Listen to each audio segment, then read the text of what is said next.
ang mga kwento ng pag-ibig, kwento ng buhay at kwento ng pag-asa dito sa Barangay Love Stories. Love Stories.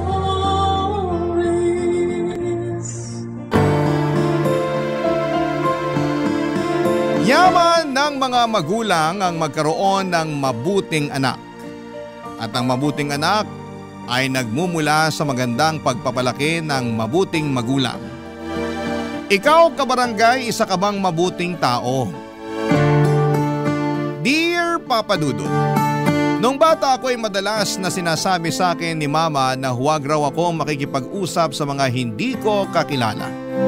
Baka raw kasi may gawin silang masama sa akin o di kaya ay kunin ako para dalhin sa malayong lugar. Ngunit nung tumanda na ako ay narealize ko na sa buhay natin ay meron tayong makikilala na mga estranghero na magiging malapit sa ating puso at ituturing natin na parang isang pamilya.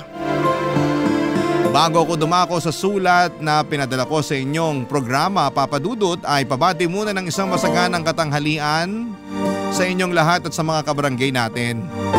Tawagin niyo na lamang po ako sa pangalang Cecil, 30 years old at nagtatrabaho bilang layout artist sa isang private company sa Pasig City.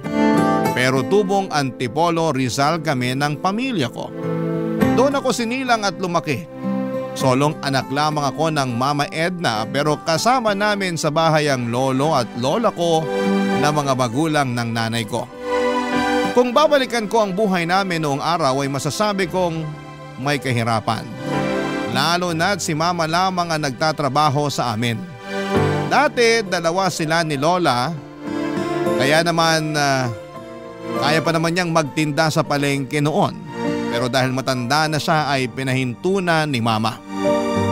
Bali cashier ang nanay ko sa isang 24/7 convenience store na malapit sa simbahan ng Antipolo at ang pasok niya ay 6 na araw sa isang linggo.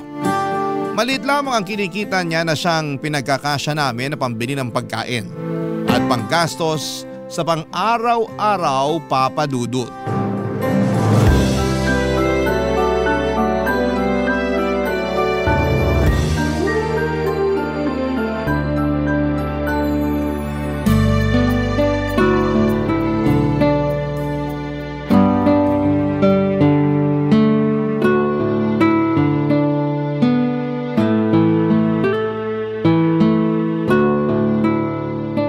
Itong 350 para sa tubig, ito namang 700 sa kuryente.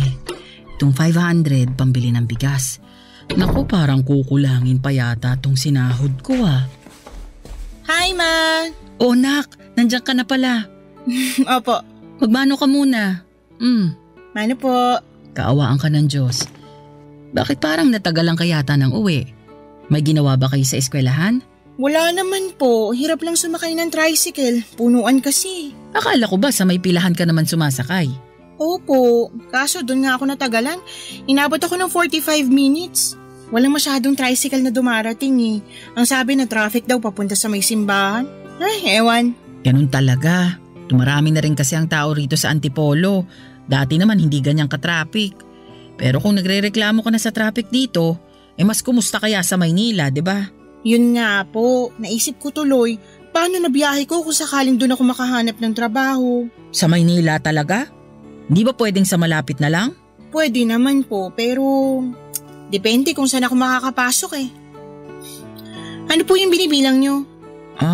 Eto ba? Opo. Sweldo ko. Hinihiwa-hiwalay ko na yung pambayad natin ng tubig at kuryente, pati pambili ng bigas at ulam para hindi na ako malito. Kilala mo naman tong nanay mo. Doon lang ako sa tindahan namin magaling na kahera. Pero pagdating sa sarili kong pitaka, napaghahalo-halo ko rin yung pera ko. Ay, kaso mukhang kakapusin tayo. Maliit lang sinweldo ko ngayon. Gawa ng ilang araw din akong absent dahil sa pagkakasakit. Hala, paano na po yan? Hindi bale, manghihiram na lang ako sa auntie mo pag kinapos tayo. Pero baka tubuan niya po kayo ng malaki. Naalala niyo nung isang beses, nang hiram kayo ng 1,000 tapos tubo 500 na? Isang buwan niyo lang naman yun hinulugan? Oo, ganun nga. Pero hayaan mo na. Buti nga pinahiram tayo. Kung pwede pong wag na lang kayong manghiram, ma, wag na. Kalahati na lang po ng allowance ko yung ibigay niyo sa akin, tapos yung kalahati, idagdag niyo sa mga gastusin natin. Hindi naman pwede yun, anak. Kaya nga ako nagtatrabaho para masuportahan yung pag-aaral mo. Kung kalahati lang ng kabuuang allowance mong ibibigay ko, aba, mahihirapan kang pagkasyahin yun. Ako na pong bahala doon. Kaya ko pong pagkasyahin yun. Tsaka, tulong ko na lang po yun para sa pamilya natin, lalo wala pa naman akong trabaho. Kahit na. Pero wag mong mamasamain, ha? Nagpapasalamat ako dahil sa edad mong yan naiisip mong tumulong sa pamilya natin. Kaya lang nag-aaral ka pa. At yun ang dapat mong pagtuunan ng pansin. Hindi ko naman po pinababayaan ang pag-aaral ko. Alam ko, pero ayoko lang mahati ang atensyon mo sa ibang bagay. Lalo na sa kaiisip ng kung paano matutulungan ang pamilya natin. Kaya ko na to. Ako nang bahalang dumiskarte rito. Sige po, pero pangako ko sa inyo kapag nakapagtapos na ako ng pag-aaral, tutulungan ko kayo sa pagtataguyod ng pamilya natin. Hindi na po kayo mapapagod masyado dahil ako na yung magtatrabaho. Salamat kung ganon. Pero bilang nanay mo, responsibilidad kong itaguyod ang pamilya natin. Kung sakali na makakatulong ka na pagdating ng araw, salamat. Pero wag mo pa rin kalilimutan ang sarili mo. Dapat ma-enjoy mo rin yung perang pinaghihirapan mo. Paano ko po gagawin yun? Gumala ka kahit paminsan-minsan. Puntahan mo yung mga lugar na hindi mo pa napupuntahan. O di ba nung bata ka marami kang gustong puntahan? Pangarap mo ngang makapunta sa Baguio, saka sa Ilocos kasi gusto mong magpicture dun sa vegan. Gawin mo yun hanggat bata ka at malakas ka. Parang hindi ko naman po kayang gumala ng mag-isa. Gusto ko kasama ko kayo nila lolo at lola. Kung isasama mo kami, dyan lang tayo sa malapit makakarating. Alam mo naman ang lolo at lola mo, napakabagal maglakad. Tatamarin ka na lang umalis ng bahay. Sobra naman po kayo kina lolo at lola. Nagsasabi lang naman ako ng totoo. Sige po kayo, baka marinig kayo ni lola. Kahit mabagal na maglakad yun matalas pa rin pandinig nun. Mismo. Naalala ko nung kunento niya na narinig daw niya na nag-aaway yung mag-asawa nating kapitbahay. At alam mo ba kung anong pinag-aawayan? Oh? Ano po? Babae. Babaero raw yung asawang lalaki. Tapos nabuking nung misis. Kaya yun. Inimpake nung misis lahat ng mga gamit saka pinalayas. Buti nga. At narinig po yun lahat ni lola? Oo. Nagulat na lang daw kasi sila ng lolo mo nang may biglang nagsigawan. Abala siya nun sa pagaganchilyo. Kaya habang may kinukuting-ting ang kamay niya, nakikinig naman ang tenga niya. Ibang klase po pala ang talent ni lola. Naku, chismosa talaga yung nanay ko. Buti nga hindi ako nahawa sa kanya. O basta anak ha, nagkakaintindihan na ba tayo? Saan nga po ulit yon? Napag-aaral mo munang atupagin mo.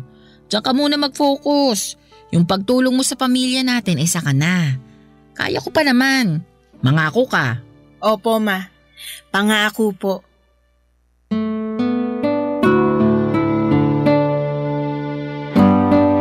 Papadudot, kahit na mahirap lang ang pamilya namin at simple lang ang trabaho ni mama ay masasabi ko naman na napakabait niya.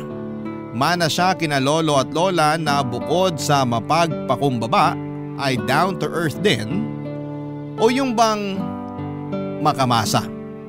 Kilala rin sila sa lugar namin bilang mga mabubuting tao.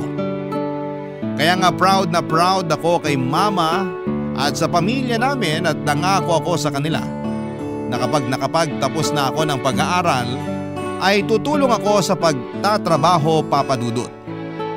Nang mga panahon na yon ay kaka 4th year college ko pa lamang. Medyo dumarami ang mga gastusin sa eskwelahan kaya naisipan kong mag-working student. Nagsabi naman ako kay mama na nung una ay tinutulan niya. Baka raw kasi mahirapan akong pagsabayin ang pagtatrabaho at pag-aaral.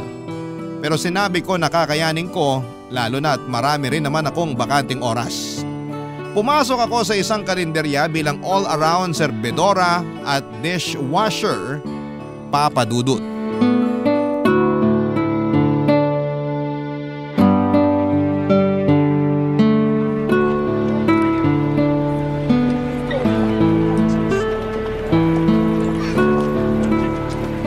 Neng, pwede bang makiupo rito dito sa bangko nyo? Pwede naman po. Wala naman pong gumagamit. Salamat. Ay, Gusto niyo po ba ng tubig? sige. Nauuhaw na rin ako eh. Kukuha lang po ako ng baso at pagsasalinan ko kayo ng tubig. Napakabait mo naman para alokin ako ng tubig. Ito na pong tubig niyo. Salamat.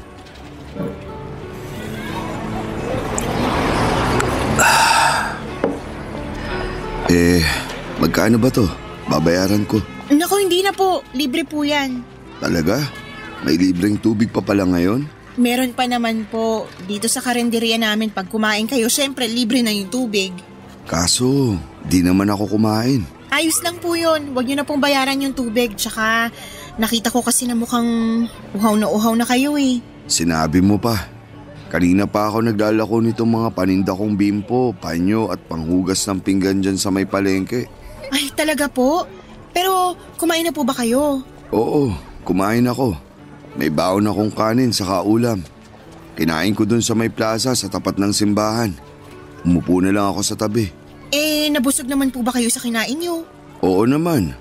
Kaso, 3:00 na ng hapon ngayon. Natunaw na yun sa tiyan ko, kakalako ng mga paninda ko. Kung ganun, gusto niyo po bang kumain? May merienda po kami rito. Merong palitaw, banana Q, lugaw, tsaka goto. Meron din po kaming mami tsaka sopas. Nako, Neng. Hindi na. Wag na. Wala akong pambayad kung kakain pa ako. Mahina kita ko ngayong araw. Maliit lang maiuwi ko sa pamilya ko tapos mababawasan pa. Kaya lang sabi niyo, natunaw na po yung kinain niyo kaninang tanghali dahil 3:00 na ng hapon. Tsaka oras na rin para magmerienda. Ayos lang naman ako. Matitiis ko pa naman tong gutom ko eh. Saka nabusog na rin ako sa libreng tubig na bigay mo. Salamat ulit. Maglalako pa ako pag nakapagpahinga ako ng konti. Lalo kayong magugutom kapag naglako kayo ng walang kain.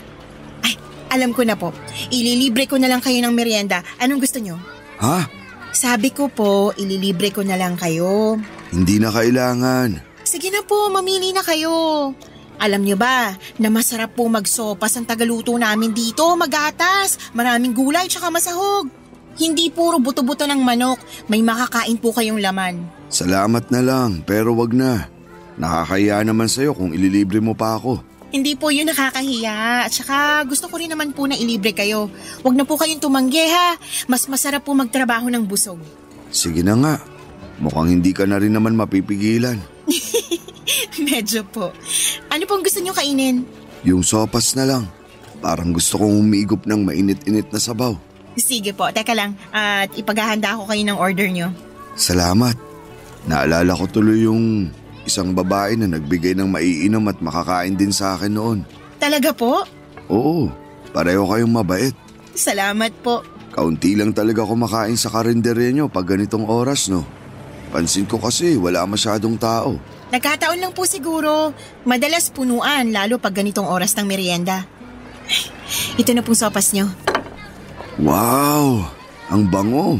Saka mukhang malinamnam. Tama ka nga na magatas at masahog. Sabi po sa inyo eh. Pero mainit din po yan ha, kaya dahan-dahan. Salamat talaga ha. Kahit di mo ako kilala eh, pinainom at pinakain mo ko. Pagpalain ka ng Panginoong Diyos, Neng.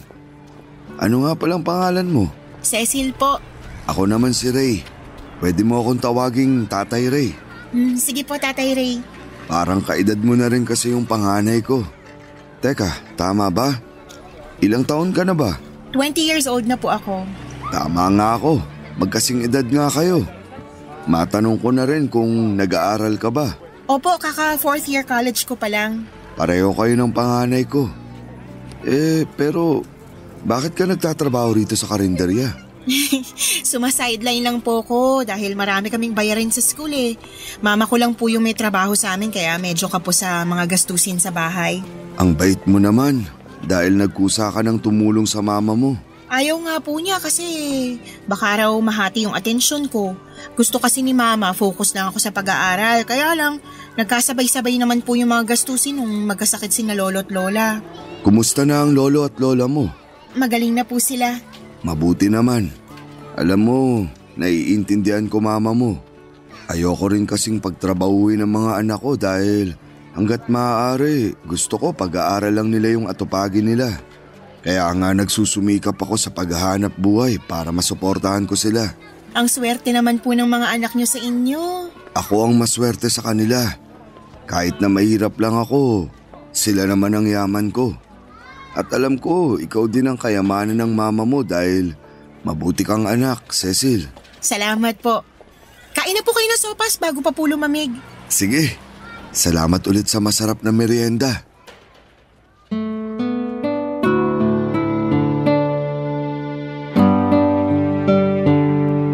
Papadudot napakabait ni Tatay Ray. Bagaman bakas sa mukha niya ang pagod dahil sa ilang oras na paglalakad at paglalako ng mga paninda niya ay hindi naman nawala ang determinasyon sa mga mata niya. Kaya kahit ako na pagod na rin ng mga panahong yon, ay para bang nahawaan ng lakas at katatagan niya. Alam ko na maswerte ang mga anak ni Tatay dahil isa siyang masipag at responsableng ama. Nung umalis si Tatay Ray, Papadudot, ay hindi na mawala ang ngiti sa mga labi ko. Aminado ako na gumaan ang pakiramdam ko sa maiksi naming pag-uusap. At kahit na noon lamang kami nagkita, pakiramdam ko ay matagal na kaming magkakilala. Napakarami pa niya sanang gustong ikwento kaso ay kailangan na niya ulit magpatuloy sa pagtitinda. At habang pinapanood ko ang paglalakad niya palayo sa aming karinderya, umusal ako ng maiksing panalangin na sana'y ingatan siya palagi ng Panginoong Diyos. At marami ang bumili ng kanyang mga paninda, Papadudot. Barangay Love Stories. Barangay Love Stories. Papadudot, lumaki akong walang kinamulatang ama nang hindi nito panagutan si mama. Pero matapang akong tinaguyod ng nanay ko sa tulong na rin ng aking pinakamamahal na lolo at lola. Pinaramdam nila na walang kulang sa akin kahit na wala akong tatay sa pamamahay namin. Kaya nga hindi na rin ako nagdamdam sa sarili kong ama. Bagaman may mga pagkakataon na napapaisip ako kung anong pakiramdam nang mayroong tinatawag na papa o tatay. Nagpatuloy pa ang mga araw, dumalas ang pagdaan ni Tatay Ray sa kalendarya namin para kumain. May baon siyang kanin para makatipid at ulam na lamang ang binibili niya. Doon na rin siya nagmemeryenda lalo na kapag may extra siyang pera dahil maganda ang benta niya. Ako ang laging nagsiserve sa kanya kahit na dalawa naman kaming serbedora doon. Gusto ko kasi na makumusta siya at makakwentuhan saglit pagkatapos niyang kumain at kapag wala nang masyadong customer. Isang araw, wala akong duty sa kalendarya dahil may klase ako. Nung hapon na yon ay nakita ko si Tatay Ray sa may plaza malapit sa simbahan habang nakaupo sa isa sa mga bakanting upuan. Agad ko siyang nilapitan para kumustahin, Papadudot. Nalaman ko na kaunti pa lang pala ang benta niya tapos ay nadukutan pa siya. Awang-awa ako kay Tatay Ray kaya sinabi ko na gusto ko siyang tulungang magtinda. Nang una ay nagdalawang isip pa siya pero may karanasan naman ako sa pagtitinda. Lalo at sinasama ako ni Lola noong bata ako sa paglalako ng mga kangkong at talbos ng kamote sa barangay namin, Papadudot.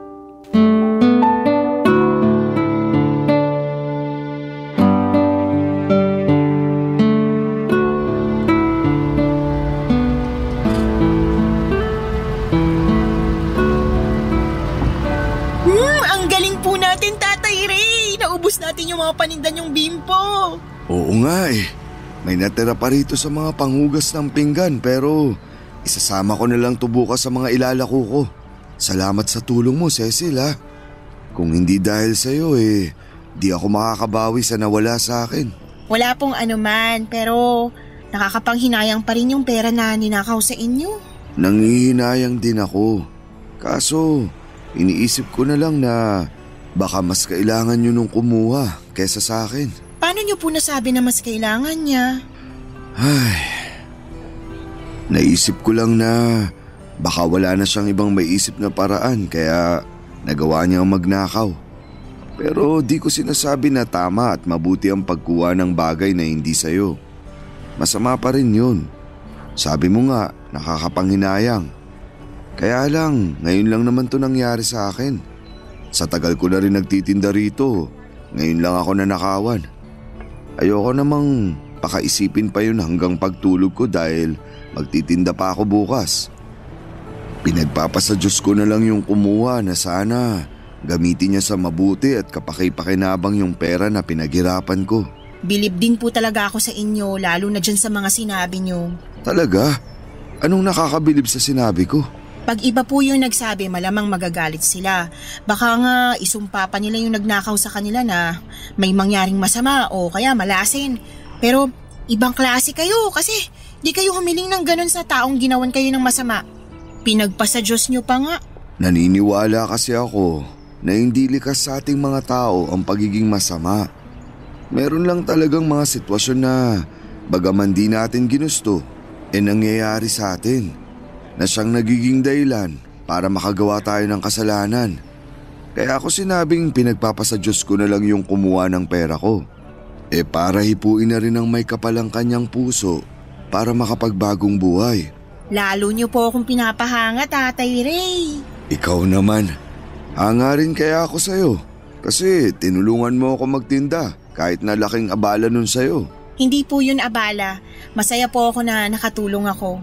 Kung napaparangalan lang ang mga magulang na mabuti ang pagpapalaki sa mga anak nila, tsak, isa na ron ang mama mo. Napakabuti mong bata. Salamat po.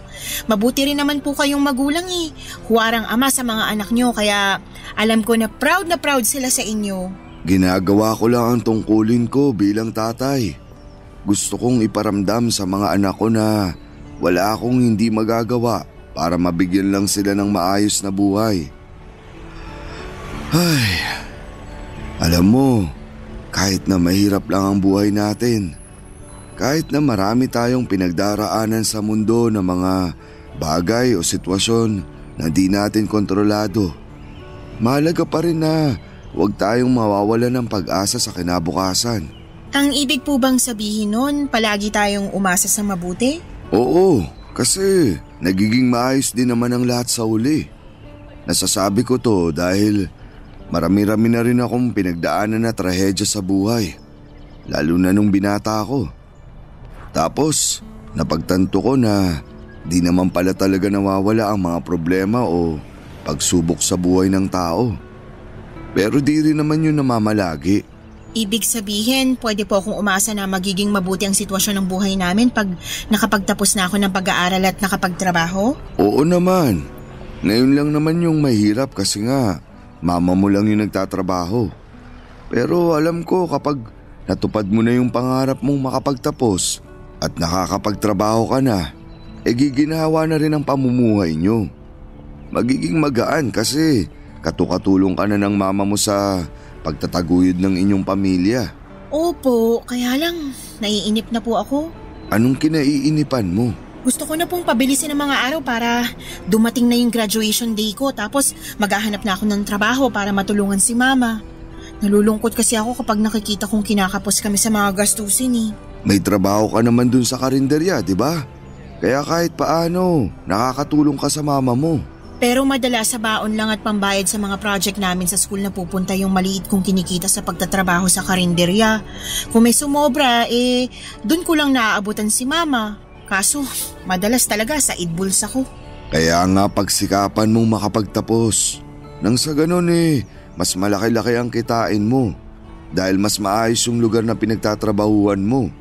Sayang naman din kasi kung iiwan mo ang pag-aaral mo. Lalo na't malapit ka ng graduate. Yan din po ang sinabi ni mama. Kaya nangako na lang ako na tutulungan ko siya kapag nakagraduate na ako. Matutupad yun dahil mabuti ang puso mo. At anuman ang hangarin ng mga tao na may mabubuting puso, nagkakatotoo. Basta, huwag ka lang mapagod magdasal at magpatuloy sa buhay. Yan yung lagi kong sinasabi sa mga anak ko. Na mahal ko sila kaya handa ako magsakripisyo. At alam ko na ganun din ang nararamdaman ng mama mo sa'yo. Nagsasakripisyo siya dahil mahal ka niya. Papa Dudut, na-inspire ako ng sobra-sobra sa mga sinabi ni Tatay Ray. Napakarami niyang aral sa buhay na binahagi at hindi ipinagdamot sa akin ang gabing yon. Na-realize ko na napakarami ko pa talagang hindi alam sa mundo dahil sa edad ko. At mas lalo ko siyang hinangaan dahil sa pagkawais niya sa edad niyang yon. Dinagdag niya na hindi siya naging wais dahil marami na siyang nagawang tama, kundi naging wais na siya mula sa mga aral sa buhay na natutuhan niya sa lahat ng maling nagawa at pinagdaanan niya. Bukod doon ay mas nakilala ko rin siya at ang kanyang pamilya. Lalo akong nakumbinse na isa siyang mabuting padre de pamilya. Habang nagkwekwentuhan kami ni Tatay Ray ay bumili siya ng hamburger at palamig. Ako naman daw ang ililibre niya. Pagkatapos namin kumain ay hinatid niya ako sa sakayan ng tricycle at hinintay na makasakay ako para lamang masigurado na ligtas akong makakauwi sa amin. Bago kami tuluyang naghiwalay ng landas, muli siyang nagpasalamat sa tulong ko dahil daw nakarami kami ng benta. Sinabihan niya pa ako na hulog daw ako ng langit kaya ingatan ako sa pag-uwi ko. Yun din naman ang hiling ko, na ingatan din siya para makauwi ng ligtas sa bahay nila, Papa Dudut.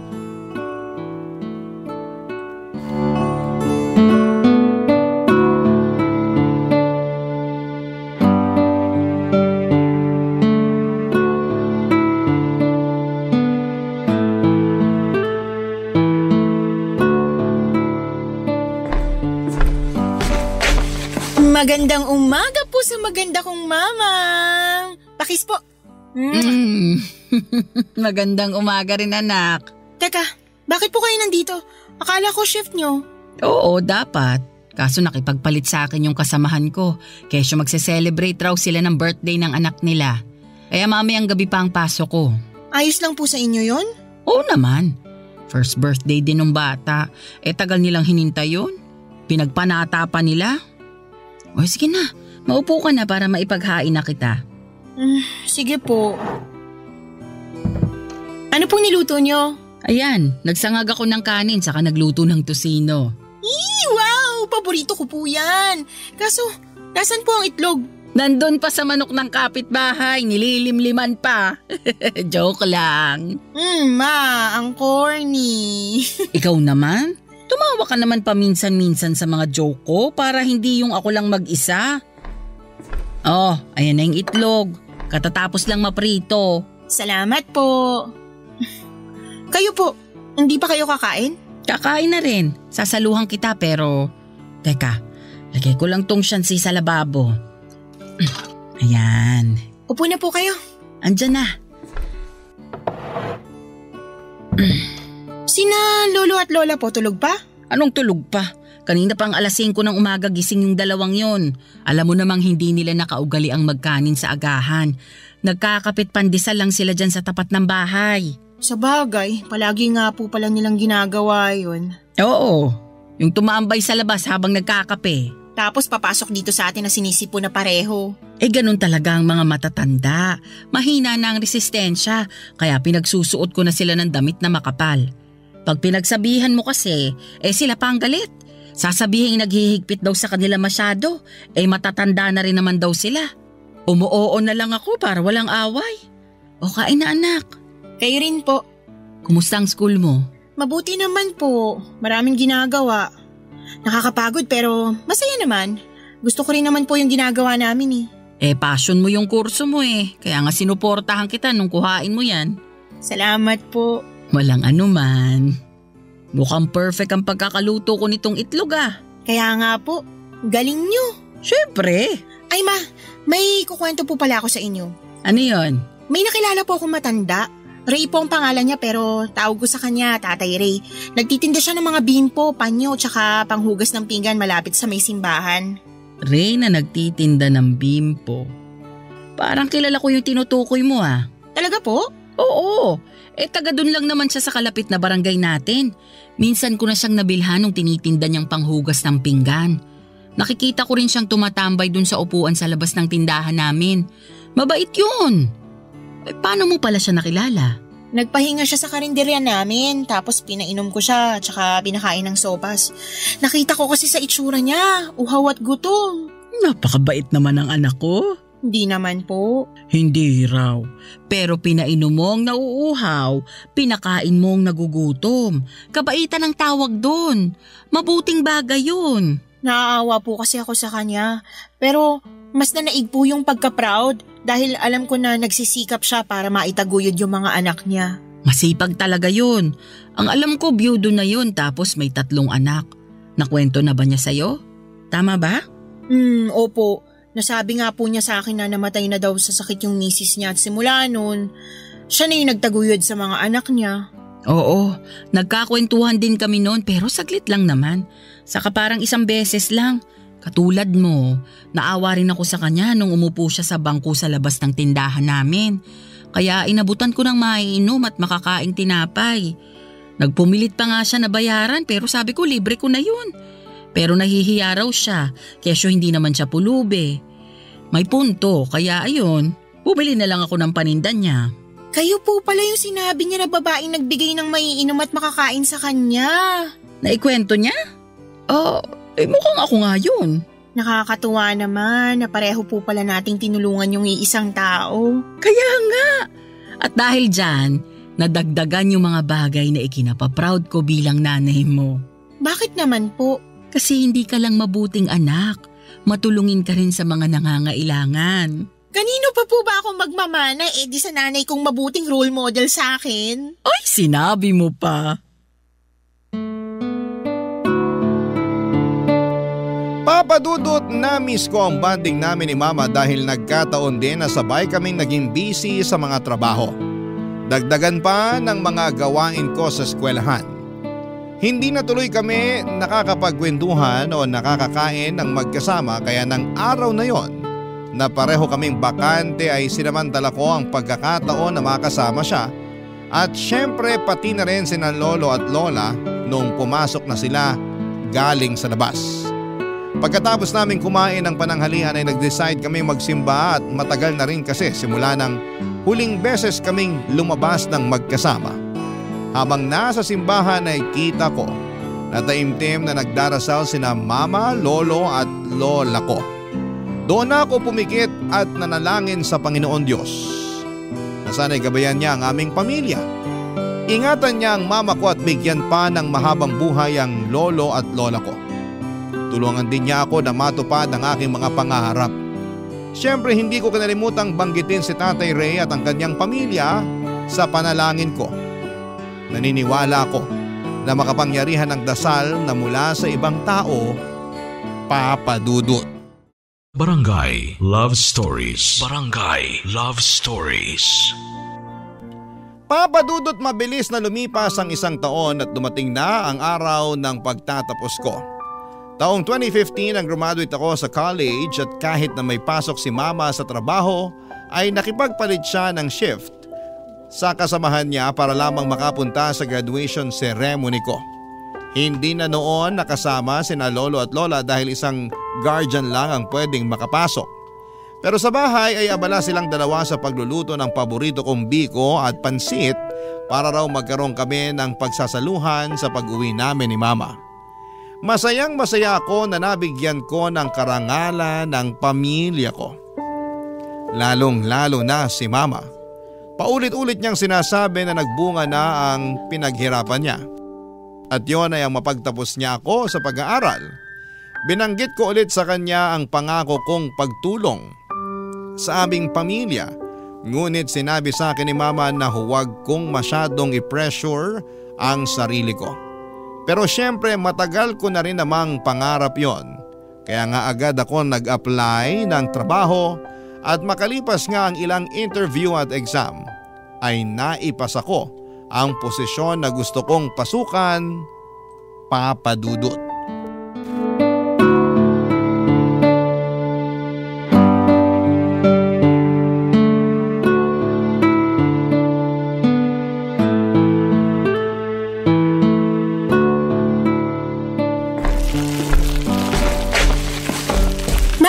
Nag-grocery po ako tsaka bumili na rin ako ng ulam natin. Tapos may ibibigay po ako sa inyo. Teka, kunin ko lang po sa wallet. Ano yan, anak? Eto po. Unang sweldo ko po. Ha?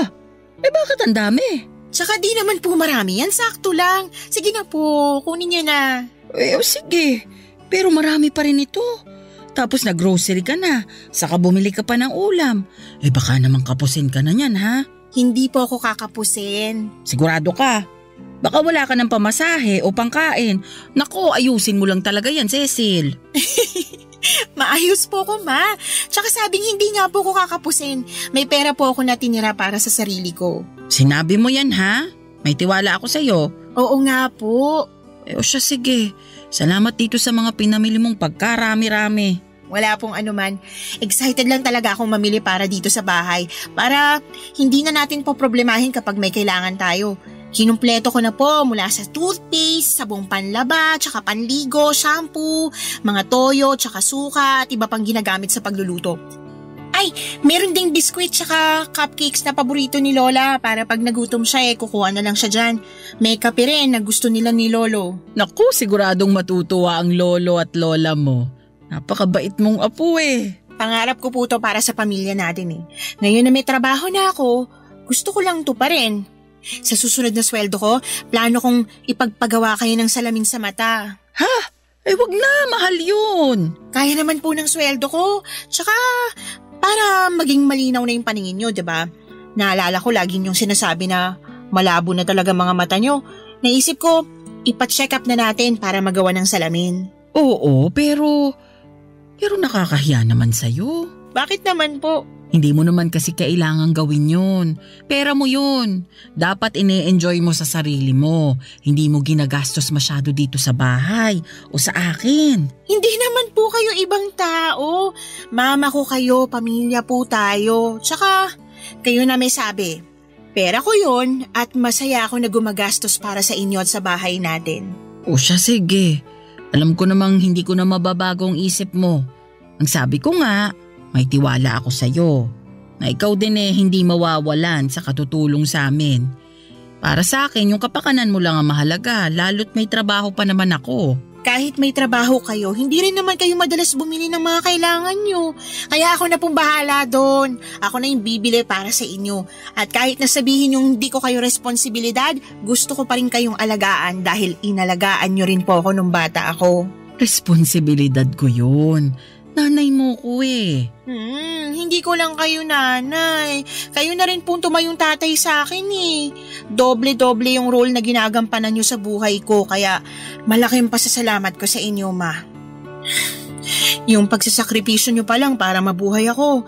Yung pagtatrabaho para mapag-aral ako.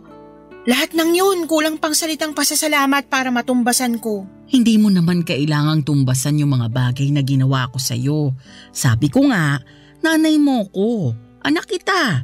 At ginagawa ng mga magulang ang lahat ng sakripisyo para sa mga anak nila dahil mahal nila sila. Katulad ko, mahal na mahal kita. Mahal na mahal ko rin po kayo. Naalala ko po na sinabi rin sa akin yan ni Tatay Ray. Ang ano? Na kaya nagsasakripisyo ang mga magulang dahil mahal nilang mga anak nila. Totoo yan. Ay, kumusta na kaya si Tatay Ray? Simula kasi nung umalis ako dun sa karinderya na pinagtatrabahuhan ko hanggang ngayon wala pa rin akong naging balita sa kanya Naging busy din kasi ako. Nakikita niyo pa po ba siya na tumatambay sa may tindahan niyo? Hindi na, pero nakita ko siya nitong linggo lang. Bumili siya sa amin tapos kinumusta ko siya. Buti wala masyadong customer kaya nakapagkwentuhan kami. Nalaman niya na ako pala ang nanay mo kaya tuwang-tuwa siya. Di na rin pala siya nagtitinda dahil nagkasakit daw siya. Kaya pinatigil na siya ng anak niya. Hala, magaling na po ba siya? Mukha naman siyang malakas. Kinukumusta ka nga niya Sabi ko ayun, busy ka sa trabaho. Sabi niya mag-iingat ka raw lagi at proud na proud raw siya sa'yo. Sana po magkita ulit kami ni Tatay. Diyan lang naman siya sa may kabilang barangay. Pwede mong sadyain kung gusto mo talaga siyang makita. Ang sabi niya, may tindahan na raw siya. Pinundar ng anak niya na sing edad mo nung nakagraduate at nakapagtrabaho na rin. Kaya sa bahay na lang daw siya nagtitinda. Hindi niya na kailangang mapagod kakalako ng mga paninda niya. Nakaka-proud din po sila.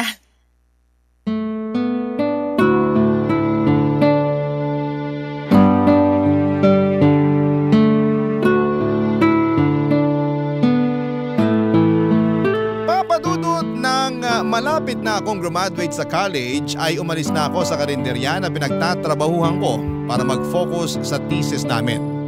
Kailangan kasi namin yung tutukan ng mga kagrupo ko. Simula noon ay hindi na kami nagkita pa ni Tatay Ray. Ewan, pero pag dumadaan ako sa may simbahan o pag binabagtas ko yung kalsada papunta sa palengke ng Antipolo ay hindi ko na siya nakikita sa dati niyang pwesto. Naisip ko tuloy na baka lumipat na siya ng lugar na pinagtitindahan o tumigil na sa pagtitinda. Kaya nga masayang-masaya ako na malaman ang balita na katulad ko ay graduate na rin ang anak ni tatay na nag-aaral.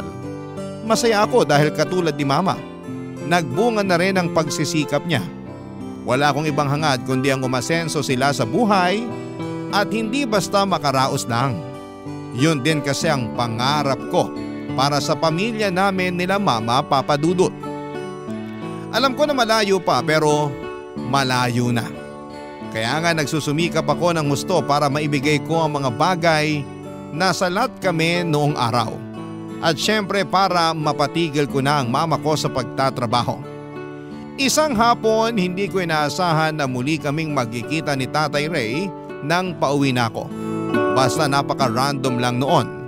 May pinuntahan daw siyang taga-hasa sa palengke at naisipan niyang maglakad na lamang pauwi para makapag-ehersisyo.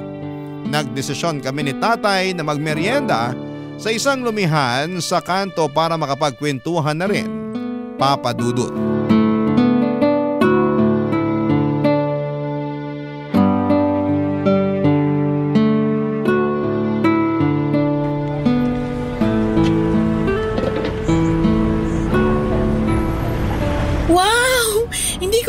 Masarap palang lumihan dito.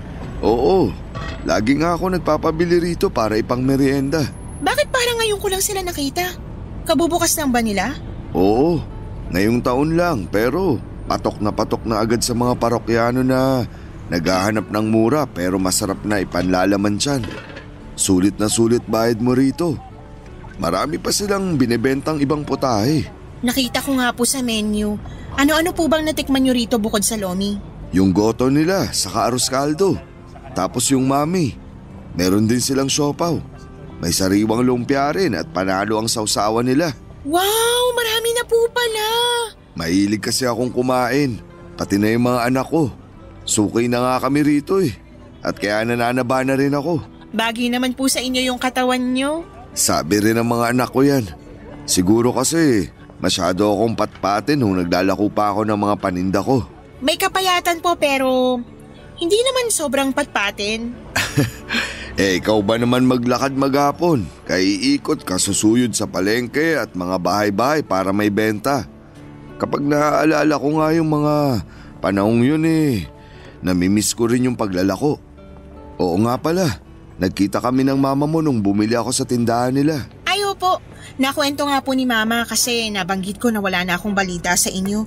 Naging busy na rin po ako nung bago ako graduate hanggang sa nakapagtrabaho na ako. Kaya nga masayang-masaya ako na malaman na nasa mabuting kalagayan kayo. Masaya rin akong malaman na nakagraduate ka na at may trabaho na. Nag-alala kasi ako sa'yo nung di na kita nakita sa karinderya. Buti na lang mama mo pala yung kahera dun sa tindahan na tinatambayan ko. Nakwento rin ba niya na binigyan niya rin ako noon ng makakain at maiinom? Opo, sinabihan niyo pa nga raw siya na hindi naman kayo pulube. Oo, pero di ko naman intensyon na mapahiya siya. Okay lang po yun, gets na yun ni mama. Sabi niya may point naman daw kayo. Pero mukha raw kasi kayong pagod at gutom. Kaya binigyan niya kayo nun. Alam ko na nagkakawang gawa lang siya kaya tinanggap ko na rin. Saka tama naman siya. Pagod, gutom at uhaw ako ng araw na yun. Katirikan din kasi ng araw. Napakainit. Kahit na may sombrero naman ako kulang pa rin. Tumatagos din sa mahaba akong damit ang init. Kaya malaki ang pasasalamat ko sa mama mo na binigyan niya ako tapos pinagbilhan niya pa ako. Alam mo ba na siya ang buena mano ko nun? Hala, talaga po? Oo, medyo inaalat pagtitinda ko nung umaga. Wala masyadong customer. Tapos pagod na rin ako. Kaya masaya ako na bumili siya sa akin. At pagkatapos nun, sunod-sunod na ang mga bumili sa akin. Halos maubos nga nun yung mga paninda kong bimpo. Masaya po akong malaman na marami pa rin kayong naging benta ng araw na yun. Oo, swerte ang mama mo eh. Maganda siyang buena mano. Pero syempre, alam ko dahil na rin yung nagsikap pa rin kayong makabenta. Hindi kayo sumuko kahit na inaalat kayo nung umaga. Umaasa pa rin kayo sa mabuti. Sa bagay, may tama ka. Yan po yung sinabi nyo noon sa akin, diba? Huwag tayong mawawalan ng pag-asa dahil nagiging mabuti naman ang lahat. Oo, sinabi ko nga yun sa'yo. At masaya ako na sinaisip mo. Hindi ko po yun kinalimutan. Dala-dala ko sa puso ko. Simula kasi nang marinig ko yun sa inyo, gumaan-gaan yung loob ko. Nung una, natatakot pa ako sa mangyayari sa hinaharap pero na-realize ko, sino nga ba sa atin ang may alam ng mga bagay na hindi pa nangyayari? Tanging Diyos lang. Kaya ginawa ko, nagsikap ako, nagpatuloy, ginawa ko makakaya ko para makapagtapos ng pag-aaral. Hindi rin ako sumuko at umasa ako sa mabuti na makakahanap ako ng magandang trabaho na may maayos na sweldo para sa wakas. Matutulungan ko ng mama sa mga gastusin namin sa bahay. Ganyan nga, Cecil. Kailangan natin tibayan at tatagan ang ating puso sa pagharap natin sa mga hamon ng buhay. At kahit na mahirap, malungkot minsan, tandaan natin na pansamantala lang yun. Habang may buhay, may pag-asa. Habang may buhay, may pag-asa.